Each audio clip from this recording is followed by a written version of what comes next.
Oh, I was thinking, Jacob, you know what you get when you combine a corn with your name? What? A J-Cob.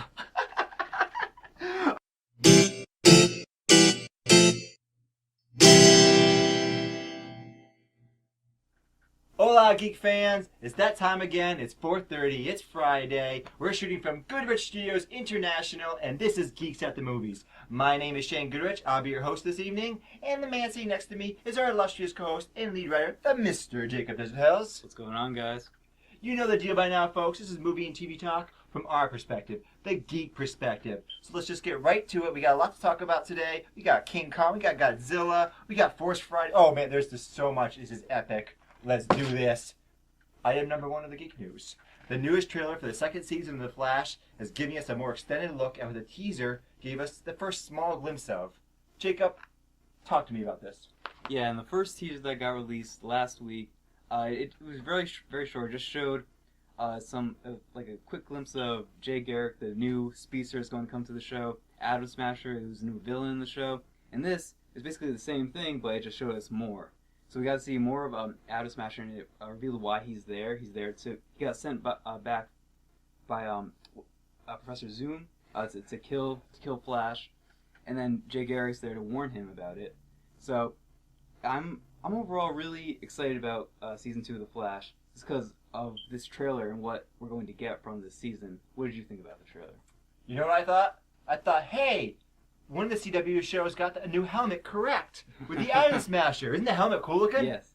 Unlike another helmet we saw recently, but we won't talk about that right now. Yeah. I am pumped for it. I'm pumped because little things like that matter to me. Yeah. I don't see that with Arrow, but with The Flash, I see the creators, they care. They actually go, hey, let's make something cool. Let's make something interesting. Let's just throw anything out there. So this seems to be giving me more of what I want.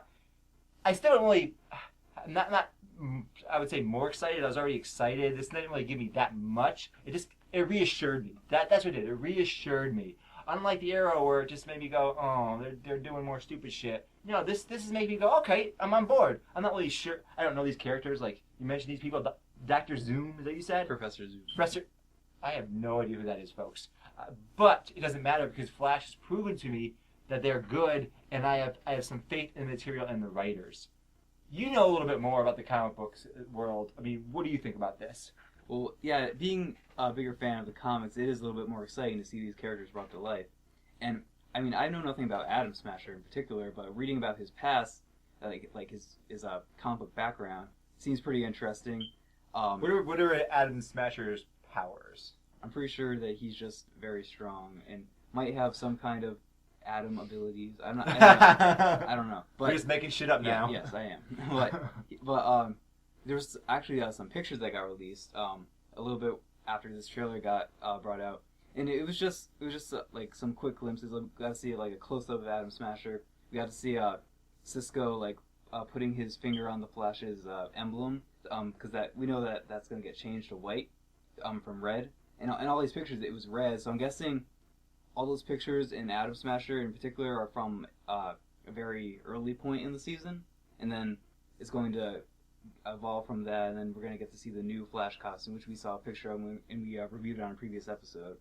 I saw a picture online, and maybe this was just something to do with the picture, but the emblem was reversed. Did you notice this?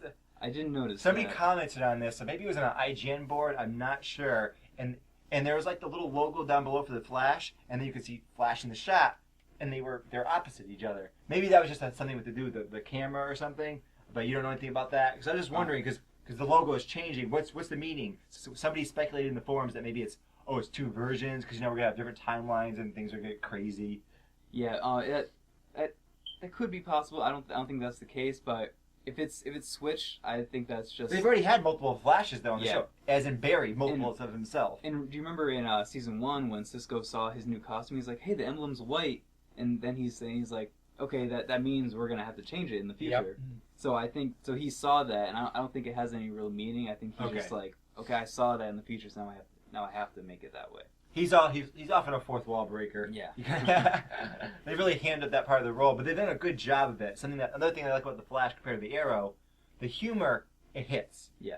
Arrow, it misses more and more and more. Yeah. Like, it used to not be so bad. Like Like, Felicity was kind of amusing the first season. I'm sorry I'm going off on Arrow, folks. Every time I think of CW, I think of Arrow, and it's just bothering me. It's actually called the Arrowverse. Yeah. So. Really? That's what the fans call it, at least. The Arrowverse. It makes sense. It came first, but it's really they're dragging everything down. Yeah. Anything else you want to say about the new Flash teaser trailer? I'm just really excited for season 2, and this is a little bit of a plug, but me and Joe behind the camera, we're gonna do a season 2 of the Flash recap show. Every day after the episode airs of the new season, we're gonna do a recap of it. So stick around for that, and you can also watch our review of season 1 that we just did. Yes, check it out on the YouTube channel. Remember to like, comment, subscribe, and share. But now we move on to item number 2. The upcoming Skull Island movie has been moved from Universal to Warner Brothers. They claim that the reason for the move is to have Kong and Godzilla at the same studio for a possibility of King Kong versus Godzilla, King of the Monsters. Jacob, this is epic and badass. Will it happen? Will it happen? I think this definitely will happen. I think this move just expands upon that, because I think Warner Bros. I don't know what the whole reason behind the move was, but I think Warner Bros. is a good studio for this movie to be at, and then they're just like, hey, let's go over to Warner Brothers and have it be make like our own cinematic universe, because that's what every single studio wants to do. Yeah, now. Obviously they want a franchise. To copy that MCU, copy that shit. It's good. It's hot. Yeah, and as we know, that there has to be a lot of changes to Kong for it to be in the same universe as Godzilla, because Kong can't be just that big giant ape that we're used to seeing. He needs to be like 500 feet tall. He can't be climbing the Empire State Building. He has to be the size of the Empire State Building. Yeah. So there's definitely planning on doing some weird things here, and I'm really excited to see this movie, but I want to see Kong Skull Island first and see what kind of feel that movie has, because Godzilla had a very dark feel to it, like a very, very serious feel. A grounded feel. Yeah. And we did a review of the original King Kong movie, and if you watch that review, that movie's not realistic at all. It's not grounded or anything. No, it's silly. It can't be. Yeah, they see dinosaurs and they're like, hey, let's kill it, and not be like, holy shit, that's a fucking dinosaur. Nope. Let's just keep walking along. Yep. Nothing to see here, folks. Yeah. So this definitely needs to have a more grounded feel. And Tom Hiddleston, who's in the movies, recently said that he gets to play the hero in the film. So maybe they're making Kong the villain again, and they're gonna have the humans be the heroes of the story, which I guess that kind of makes sense. But I want the movie to be about King Kong. Yes, that's why I want it to be on Skull Island. I don't like the parts about the humans. Yeah, like the original King Kong, I hate the part like the first third of the movie's boring as hell. In Godzilla, I didn't care about the humans at all. No, not at all. That was just so lame. Yes. So hopefully, if they want to relate this to Godzilla at all, they're going to learn from Godzilla and be like, hey, let's actually have King Kong in the movie, and then also not focus on the humans too much, and if we do, make them interesting. Yes. I actually was reading online right before we started the show about this, and they were mentioning that the size difference, and this was like really preliminary talks, but they're saying that maybe they won't need to adjust the size difference, and there'll be some other more organic ways or whatever movie talk they're going to use to bring them together, and there was something to do with some money that maybe Warner Brothers or Universal, one of the studios wanted to actually put in more money into the project, and the other studio wanted to do because they thought they saw more potential. It's always the way things happen in front of the camera is always so heavily influenced by what happens behind the camera. Yeah, there's always backroom politics. Yeah, it's all business. Yeah, it's all business. Yeah, I think that's definitely the reason why they moved to Universal, but it's also because, hey, we can make money off of this King Kong Godzilla crossover. I want that King Kong. Yeah. Give it to me. Please give it to me. Yeah. See, what I'm imagining, and this is generic, but they make these movies now, and it's like this formula. What happens is, you see it in the Avengers, they fight each other in the beginning. At first, somehow they get mad at each other, just like the first Avengers movie. Somehow they all ended up fighting. I don't know why, but they did. And then a more threatening villain comes along, and they have to team up and beat its ass. Yeah. So that's what I'm imagining. So Kong, Godzilla, they don't like each other. Fuck that giant monkey. I don't give a damn. I'm smacking this thing up, right? But then suddenly, oh my God, it's Ghidorah, whatever the King of the Monsters comes, and all those other crazy villains, and like Robot Godzilla, and all those ridiculous monsters come, And we got to team up because we're going to get messed up otherwise. Yeah. And I think they're definitely going to be paying close attention to Batman versus Superman and Civil War, where these two established franchises are going to have the heroes fight each other. So, and that's basically what this movie is. And then I think in both those movies, or at least in Batman versus Superman, they're going to have a common enemy that they have to go fight against. And I think that's the formula that they're going to follow in this movie. It's kind of a trope, you know. Yeah. Bring them together. We're going to talk about Batman vs. Superman later in the show. Was there anything else you wanted to talk about Kong Skull Island before we move on? Just that I want to see some giant monkey and giant lizard action. Yes, that's what I want. Give me the monsters. I want monsters bashing monsters. Yes. Please. Item number 3. Our first look at Hawkgirl and Hawkman from the upcoming CW series Legends of Tomorrow have been released. These characters will first appear on a Flash and Arrow crossover episode before appearing in Legends of Tomorrow next year. Jacob, talk to me. So, I sat down, looked at this picture, and then I was like, wow, that's pretty lame.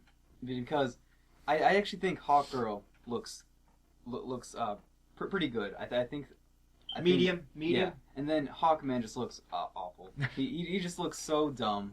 He looks very...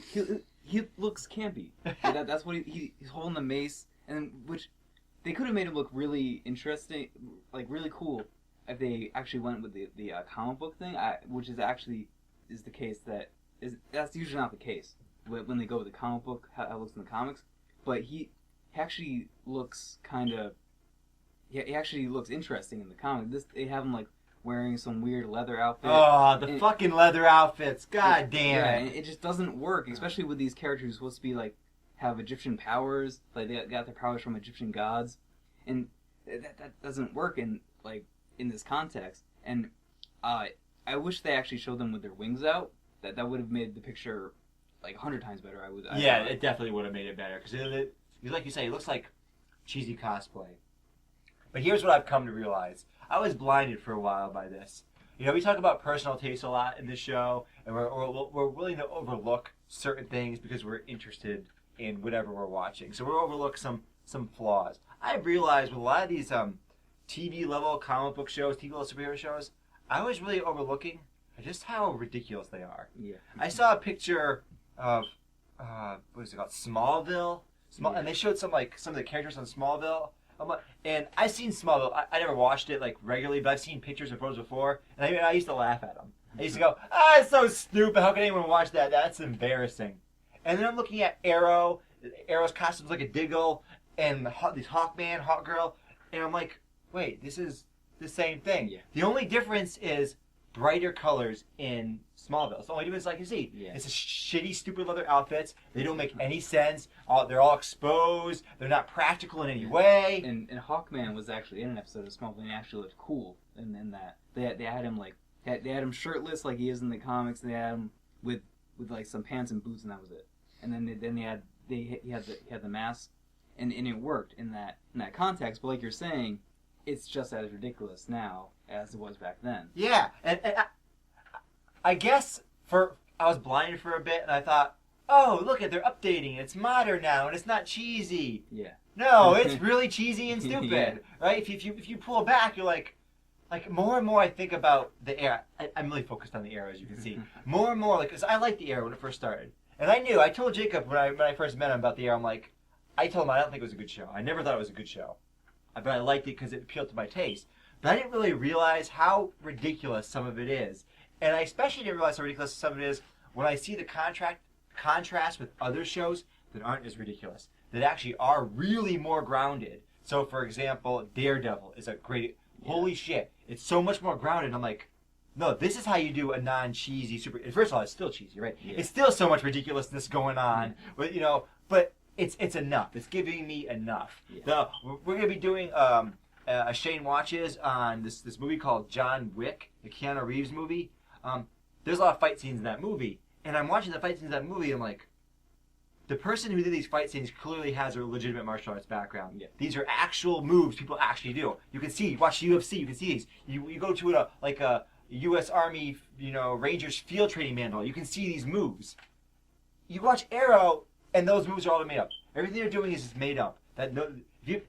it confuses me as someone that likes martial arts, or does martial arts, or watches people in combat sports. I'm like, how can anyone buy this? It's all fake. This is nothing how real combat looks.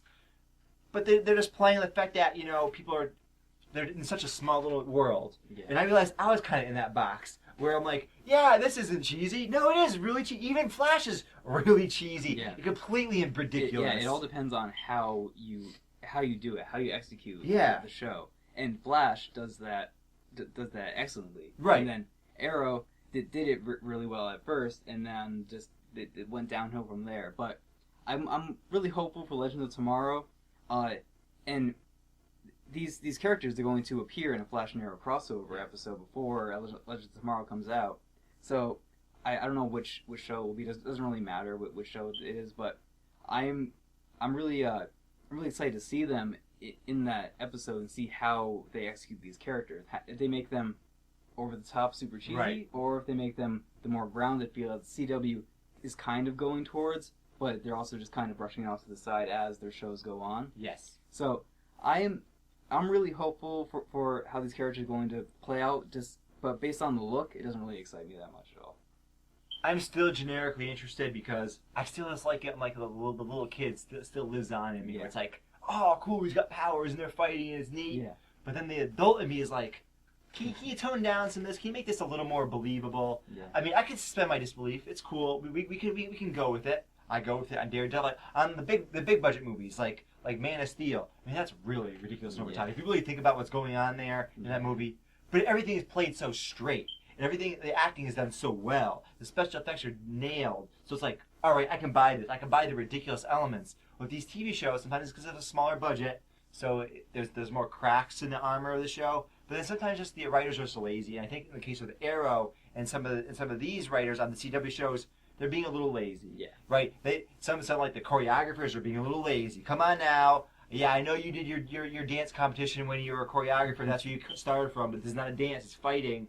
Learn some stuff. Do your job well. You know, you just have to stick with what you're doing. You can learn new things. Yeah. But they keep doing the same old thing, which pisses me off. So I'm cautiously optimistic about Legends of Tomorrow. I think it's cool that they're bringing in more characters. Another weird thing I realized recently is I always talk about how much I like when they cross over things. Yeah.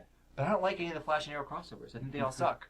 I actually enjoy those episodes. I think they're pretty interesting. And when the Flash is on an Arrow episode, it actually... No, let me correct you. You're right. It's when the Arrow crosses over to Flash. It sucks. Okay. Yeah. You're right. Because then it just kind of drags it down. But when Flash is on Arrow, it brings it up. Yeah. Right. They ruin characters. First of all, the characters in Arrow are already always inconsistent. But like Diggle was embarrassed himself when he was when the first Flash crossed over. He was so stupid. Yeah, he was a character. Yeah, exactly.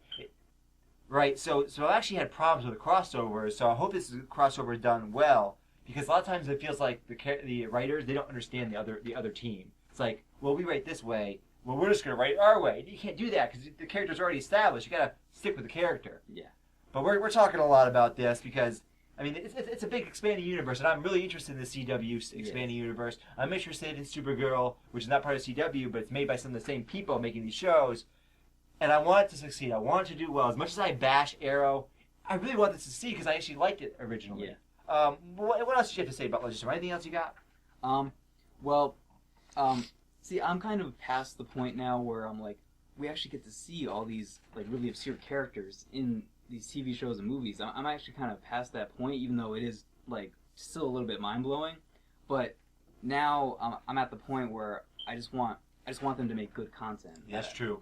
And I think Very good point. I think they're definitely doing that with Flash. I think they're going to continue that with Legends of Tomorrow. That's all we can hope for, really. Yeah, you're right. It's no longer like, I can't believe they put this guy in Scream. We have Ant-Man, we have Guardians of the Galaxy, we have all these crazy characters. That is like, it's not a shock value anymore. Yeah. It's like, I just want something good. I want good comic book stuff. I want good superhero stuff, because we've seen good superhero stuff. There's plenty of it out there. Let's keep going in that direction. Let's not go back to the cheesy direction. Let's not do this, I hope. Yeah. But let's move away from the CW series and let's get on to the big screen. Item number 4, an interview with the Daily Beast. That's an awesome name. Is that really the name of it? Yeah. The Daily Beast, badass. Props to you. Batman vs. Superman director Zack Snyder confirmed that Batman will have more screen time, than Superman in the upcoming film. He was quoted as saying, only in that because it's a different Batman than the Batman that was in the. I never get these quotes right, Jacob. I suck at it. Tell me what he said.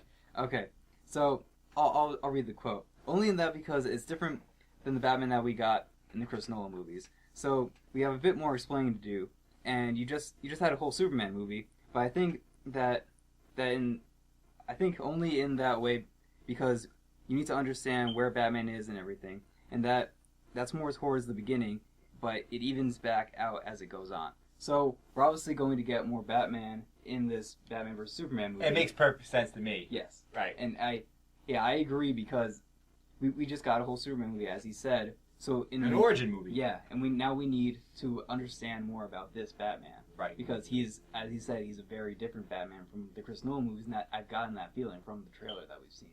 So we need more Batman. We need more explaining. I don't really think they need to do the. Yeah, I don't think we really need to do the origin again. But as we see in the trailer, they're doing that. I think they could have saved that maybe for the solo movie or not done it at all. But they're doing it. So it seems pretty interesting.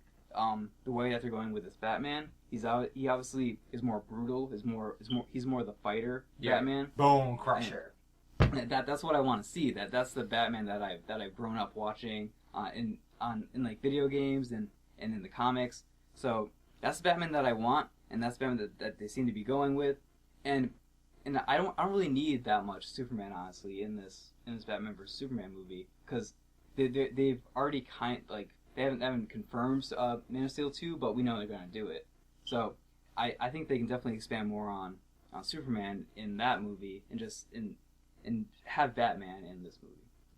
Everyone loves Batman. Yes. That's the draw here. Batman's the draw. Batman has for a long time, been the one proven comic book character that you can put up on a screen, whether big screen or small screen, and people will watch. All the way back from the cheesy, Adam West Batman, right, to the '89 Batman. This is the character that has proven himself to be a real draw. People like Batman. They identify with Batman. People have a harder time. Superman's difficult to identify with. He's a god. And that first Man of Steel movie, it's interesting that movie, because one of the problems I always had with Superman is he's too powerful. I thought he was a boring character. Yeah. In Man of Steel, they didn't tone back his power at all, but what they did is they finally were able to actually show his power. Because he's so powerful, like, special effects couldn't do him right before. Like, in the Christopher Reeves Superman tales, like, I've seen, I think the first two, they can't do it right. They can't show how powerful he is correctly, right? But then, in Man of Steel, when he's fighting that gravity machine thing, I mean, it's so outrageous how powerful he is, right? This guy fighting this giant thing that's destroying planets. It's turning Earth into the planet where he loses his powers, and he's able to fly up into it and just destroy it. Right. I mean, it's breathtaking, the visuals, and you combine that with the Zimmer music, the Hans Zimmer music, and it's just the epic of epics. Yes. So it works in that context, but he's still very removed from humanity. It's like, So Batman is that groundedness. Yes, and I think we're going to be able to relate to Batman because we see in the trailer he's blaming Superman for the death of his coworkers. Yes. And so I think we're going to be able to see, like, okay, maybe Superman isn't all that great. And people that saw Man of Steel were like, I really didn't like the whole destruction of Metropolis thing. That was a big complaint. Yeah. I'm really happy they're actually addressing it within the movie's context. That's a smart move. I'm not sure if they had planned that beforehand or altered the script, but clever move. Yeah, so we're going to get to see that side of Batman, why he really hates Superman. And I think we're going to be able to relate to him in that way, because we're going to see, like, all the things he's lost, like his parents, Robin, and all those things are going to be in this movie. We're going to see, like, all of Batman's, like, pain and how he turns it into anger and then takes it out on Superman. Exactly. It's like, because it's like Superman. Oh yeah, you try to save us, but you're so removed from us. Look what you did. Did you notice what you were doing? Yeah. I mean, in that Man of Steel movie, it's kind of ridiculous. There's one point where he's fighting Zod, and for some reason he drags him right into the heart of Smallville. Yeah. Right to the Main Street area. It's like, why did you go that way? You could have just went the other way. You could have taken him up even. Oh. Yeah. So yeah, I completely agree. I don't hate that the whole destruction part of the movie as much as a lot of people do, because but really, in when he's in Metropolis, it's only like a couple blocks that got messed up. A few 100,000 people's lives Yeah. affected. No big concern. Yeah, that's nothing. Right. But I think that we're also going to be able to relate to Superman in this movie too. Even though we're not going to get to see as much of him as Batman, I think we're going to get a good amount, and we're going to get to see his side of what he's feeling during this whole conflict that's going on. And I think that we're definitely going to get more of Batman's story, and that's what we need. And we don't really need to know that much more about Superman and how all I know is that he's working at the Daily Planet now, and that he has a job, but everyone's kind of, there's this whole conflict going on what Superman did to Metropolis. Right. So we're going to get to see that from Superman, and then we're going to get the majority of the story for Batman. Yes. I am pumped for this film. Yes. So far, everything they've told me just makes me go, yes, let's do this. I just want to see this film. I'm not sure if I want to see this or Captain America Civil War more. It's hard. They're so vast. The only thing that makes me worried is this Captain America Civil War because it's so crowded with people. But otherwise, these two comic book films, man, bring them on. We're going to talk about it. We're going to do reviews. All that awesomeness. Check it out online on the YouTube channel. Like, comment, subscribe, and share. Let's move on now. We are on item number 5. Photos that are supposedly Apocalypse from the new X-Men film have been leaked online, giving us a different looking Apocalypse than one of the official photos that were released. He's no longer purple. He's more bluish. He just looks different, and I think he looks way better. Yes. What do you think? I agree. He definitely does look a lot better. He even has those weird like lip things. Yeah. So, if these are real, because we don't know if these are real, they're supposedly from the editing room of X-Men Apocalypse, and if these are real, he definitely does look a lot better. Yeah. And he looks like Apocalypse, because that was the whole complaint with the original pictures of Apocalypse that got released. They're like, that's not Apocalypse. That's Ivan Ooze from Power Rangers. Yeah. And I actually agree that this wasn't the Apocalypse that I know from seeing the cartoons, reading the comics. Like that's not Apocalypse. Also, he was a normal sized guy. And this picture is shot. Notice how it's from down below. So you're Yeah. looking up at Apocalypse, which is that's what I think about when I think Apocalypse. Yeah. So he's like this all powerful, like he sees himself as a god. Yes. And he basically is a god. So, I am the Alpha. I am the Omega. I am the beginning. I remember from the X-Men cartoon. That's what he did. He just went around saying one-liners like that, and I thought it was so cool. And honestly, even though it's a little cheesy, I want that Apocalypse. Yeah, I do want that Apocalypse. Just in this more grounded setting that the X-Men universe has set up. And I really hope this picture is real. And what gives it a little bit more viability is that it got released with this other picture that got leaked, was that actually had some of the like Cyclops and Jean Grey. Oh, I saw that picture. Yes. So because those two pictures got released together, and the pictures of Cyclops and Jean Grey, that actually looks legit. Yes. So because they got released with that, I'm thinking that this picture actually is real. I hope it is. I hope it's legit. And I'm thinking what's going to happen in the movie is, what a lot of people have been speculating, is that he's going to like change forms throughout the film. So he's going to get more powerful and possibly grow as the film goes on. And that's actually what Apocalypse does. I remember in the X-Men cartoons, he's not always 3 stories high doing the I am the Destroyer. I mean, he changes, right? So I can see that as a progression. And I also can just see it, say, they saw the feedback. They did a quick, like, touch-up with CGI. Like, they had the picture of him. They touched up with CGI real quick, put it out there, went, oh, shit, people don't like this. Okay, we haven't done our final edit yet, so let's change it. We'll mess with the colors a little bit. We'll have the funny lip thing. Yeah. And people will like this, and then let's go with it all the way, right? Yeah. And it also looks like he kind of, like, the shape of his head kind of changed. Yeah. Because it was, in the original picture, it's basically like kind of like a human head. And then this one, it's more like rounded. I don't really know how to explain it. It's the angle that really gets it to me, because because you look up, so he looks like, that's the angle. Yeah, I'm really excited for this movie in particular, just because Days of Future Past was so amazing. So amazing. And then we got to see Apocalypse in the end credits scene. I was like, I'm so ready for this movie. Yeah. And now we're gonna be in the 80s. It's gonna go weird. I'm really excited for this movie. I'm also excited, but let's move on. We're on to item number 6. We're talking about Jacob's favorite topic. Yeah, it's Force Friday. It was Force Friday on September 4th. Many pieces of promotional art for the upcoming Star Wars The Force Awakens was released. Let's just hand this over to the Jacob. Jacob. We're gonna put these pictures up for you right here. There was so many pictures released, and I'm thinking that some of these could be could go from promotional art to actual posters for the movie, because we see some that just focus on certain characters. Those are like perfect character posters for this film. There's one of there's a bunch of the new stormtroopers that we get to see. Those are really cool. And there's some Kylo Ren ones which always look amazing. And then we get to see some of like the main characters like Finn and I really always forget Daisy Ridley's character's name, but we had to see her. But not being the resident Star Wars fan that I am, what did you think about these pictures? They were cool. Yeah.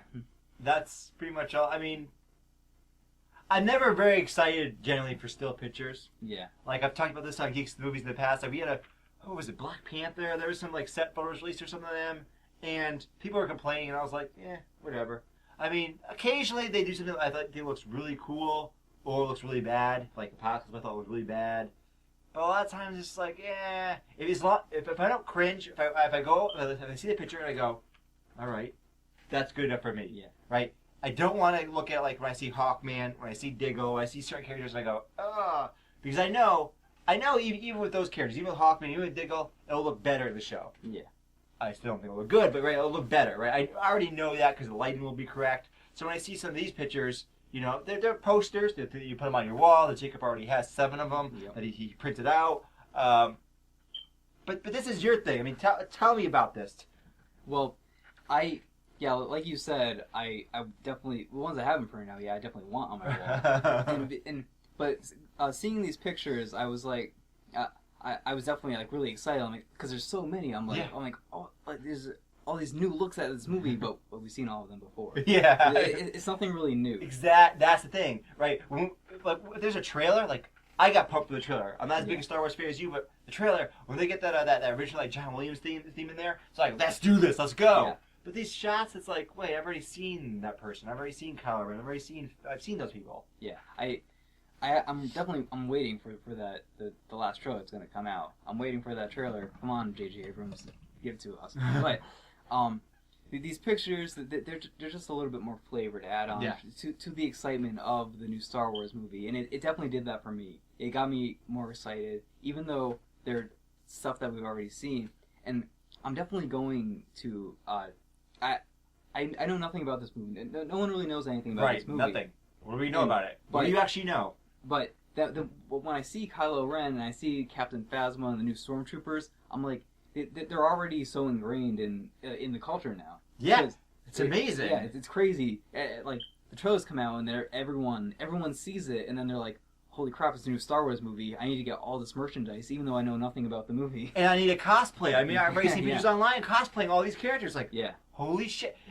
The whole Star Wars has, it's next level in the geekdom, in the nerdverse. Yeah. It's next level. I mean, even like, we talk about some of this other stuff we talking about, like Batman v Superman, or some of the CW stuff. Like, all these things, they're pretty big in the geekverse, right? They're big, they're major things. Yeah. But Star Wars is really just this huge phenomenon. It's crazy. Yeah.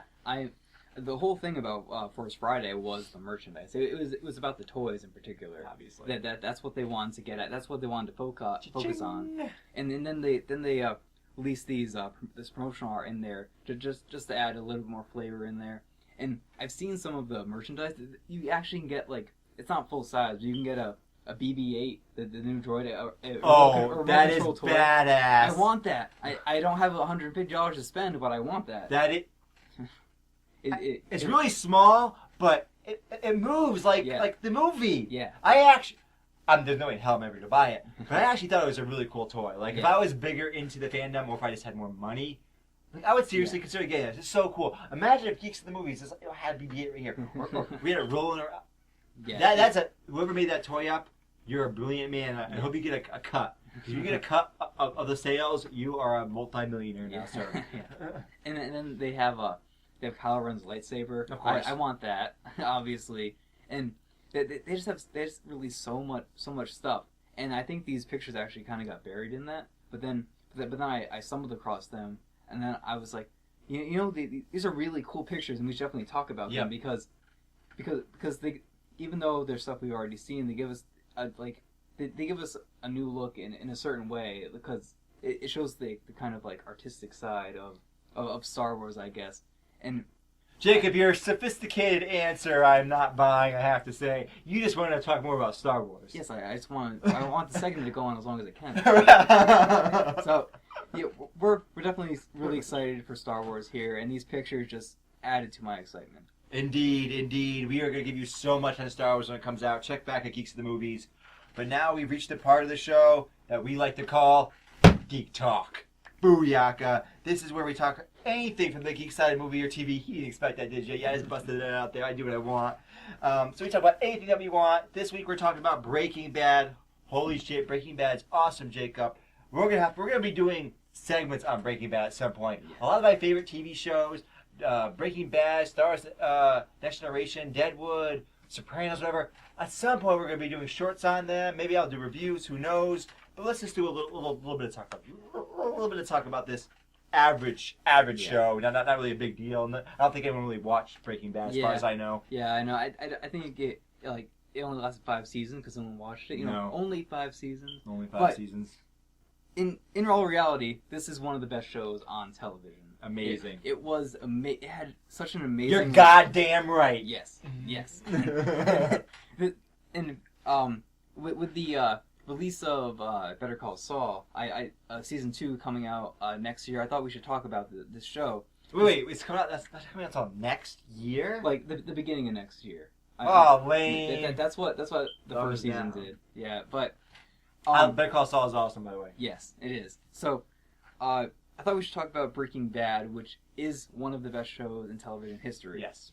So, let's start with the characters, specifically Heisenberg, Walter White.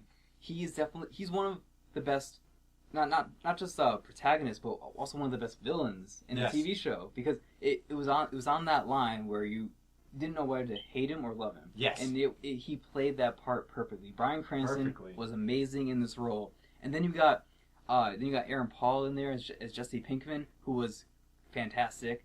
And then I don't know the actress's name that played as Skylar, but she was great. Yep. They just had so many world-class performers. The guy that ran the chicken El Royo, what was that called? Los Pollos Hermanos. Yes, Los Pollos Hermanos. Yeah, Gus. Yeah. And then one of my favorite characters in the whole show, Mike Ehrmantraut. Yes. Yes. So, just focusing on the characters for a minute. Who were some of your favorite characters in the show? Jacob, you named my favorite character in the show. I liked Gus. I really liked his arc as a villain. Mike Ehrmantraut as the enforcer. I always wanted to learn more about Mike. I always wish they gave me more.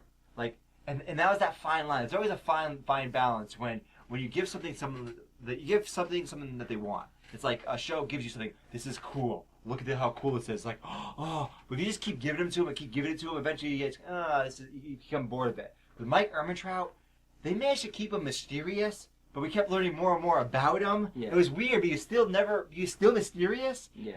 That balance was great. And then of course Heisenberg.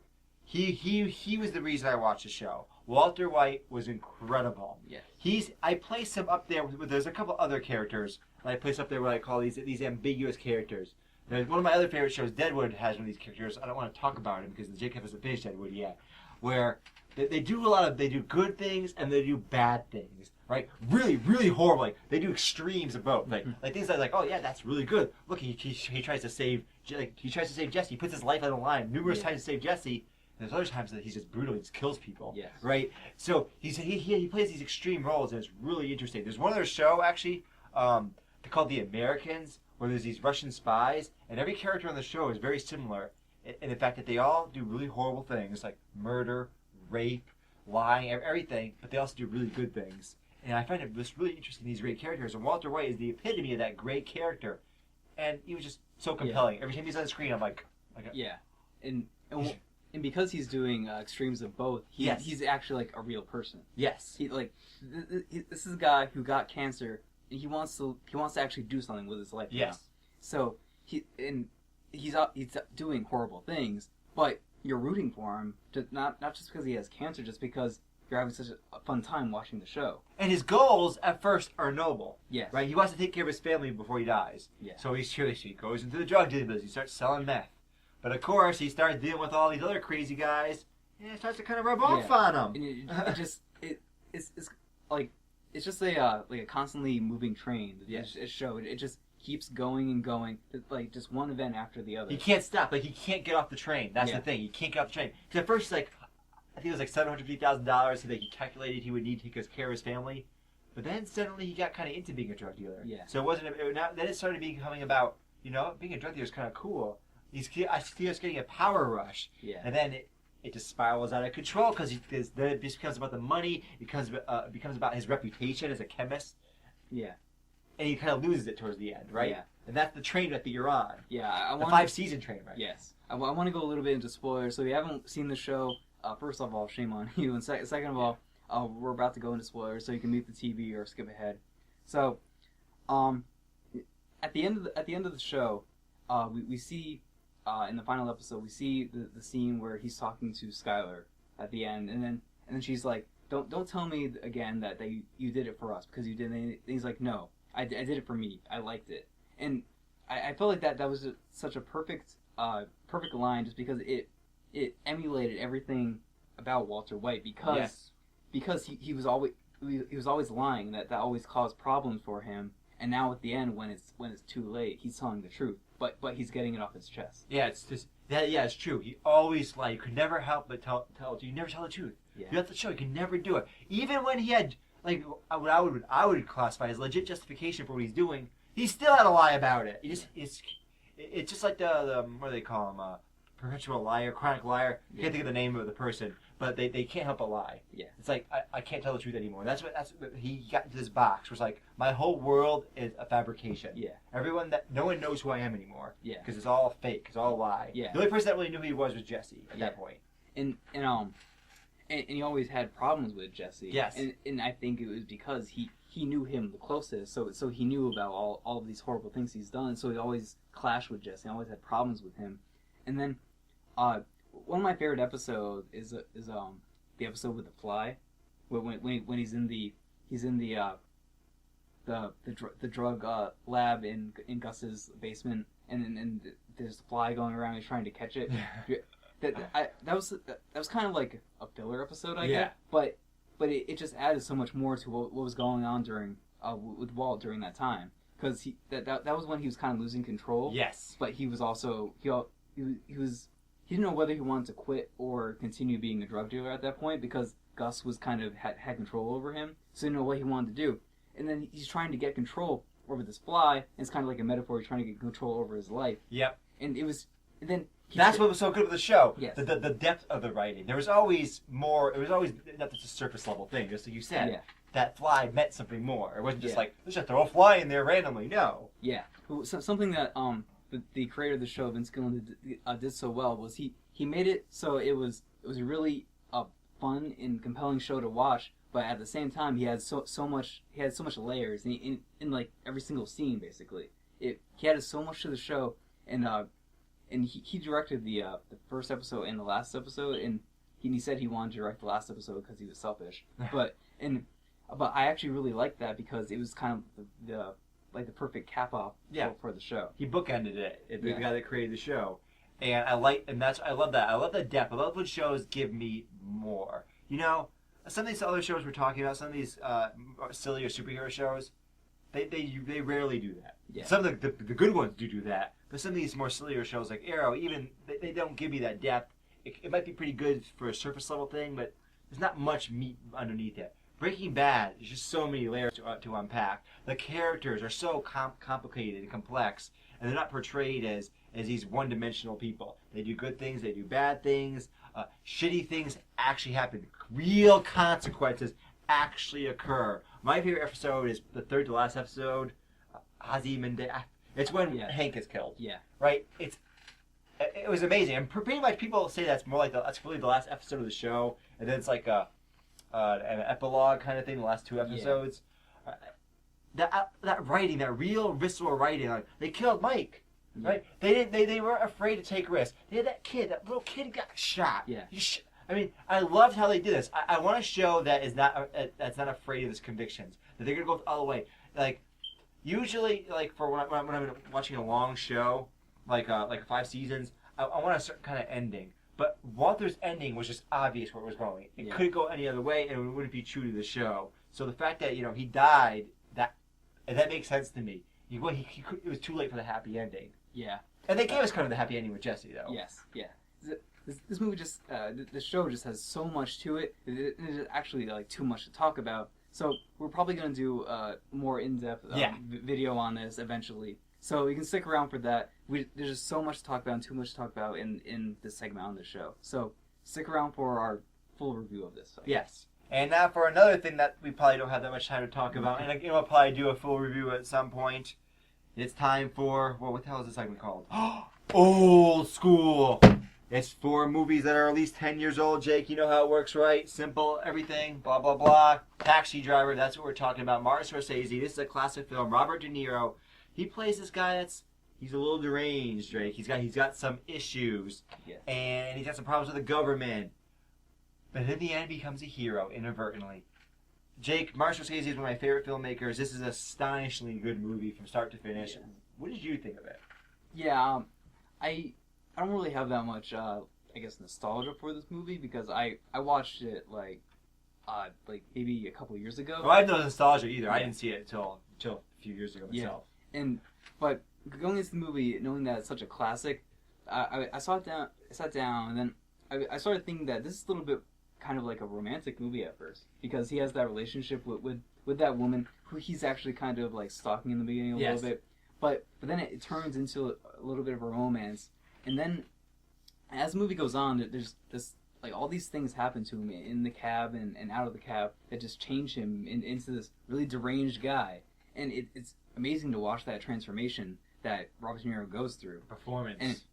And Martin Scorsese actually had a cameo in this movie where he's sitting in the cab, and that was one of the creepiest scenes in the movie where he's gonna kill his wife who's cheating on this guy, and he's sitting in the cab and telling Robert De Niro about it. He's breaking it all down for you, and the dialogue in that scene. I don't know if Scorsese actually wrote that out or if he just improv'd it. Because Scorsese does guest star in a lot of his movies, just like a lot of the famous directors. Yeah. You'll see them in small cameo roles, and sometimes they just improvise their scene. And I thought I was reading about this where, there was like an overarching dialogue, but he kind of just improvised lines because it's really naturalistic, and it's really just the flow of that scene is amazing. Robert De Niro's character, the way he keeps looking at him in the rearview mirror, was like, because he's kind of this deranged guy himself. Yeah. It's like, how does he react to this other deranged guy? Yeah. It's really weird interplay. Yeah, that was really interesting because that changes him as the movie goes on because there's also another scene where he's talking to a guy that's running for president, and he's in the backseat of his car, and he's like, and the president, the senator's like, well, what would you change if you were president? And he says, I would want to change this city because it's full of so much scum and all this. All these horrible things, and then you see that as the movie goes on, but he takes it into his own hands, but not in a way that's legal, because he goes and kills some pimps, but that scene was so good at the end of the movie, it's so brutal, and I think the FPAA wanted to censor that movie even more than it originally was because they saw that how violent it was, and then they're like, we can't even give this an R rating just because it's so violent by the standards of the day. Yeah, because it kind of starts off with him shooting off that guy's hand. That was so great. And he's screaming. Yeah. It's really brutal. Yeah, and he's like, I'm gonna fucking kill you. Yeah, and he's climbing up the stairs while he's shot and bleeding out, and then Robert De Niro's character gets shot he gets shot like 5 times. It was just a crazy, amazing and he was so action prepared too. And they explained earlier in the movie he was in the Marines, so it's not like they just randomly was a badass. Yeah. They explained he had a military background, but he created this cool draw gun thing that he uses right at the end to save himself because he's about to get fucked up. He's like, the gun comes out, he blows his head off or something. And then there's the iconic scene where you first see that. You talking to me? You talking to me? Oh, it's so good. It out. Yeah. It's so good. Right? Robert De Niro has been in so many amazing movies, especially with Martin Scorsese. I mean, Goodfellas for one, Casino. Yes. I mean, he's a fantastic filmmaker. He and Stanley Kubrick are my two favorite filmmakers, and I have to say, Scorsese's probably gonna eventually pull out ahead of Kubrick just because Kubrick, died 15 years ago, and Scorsese's still making amazing films. Yes.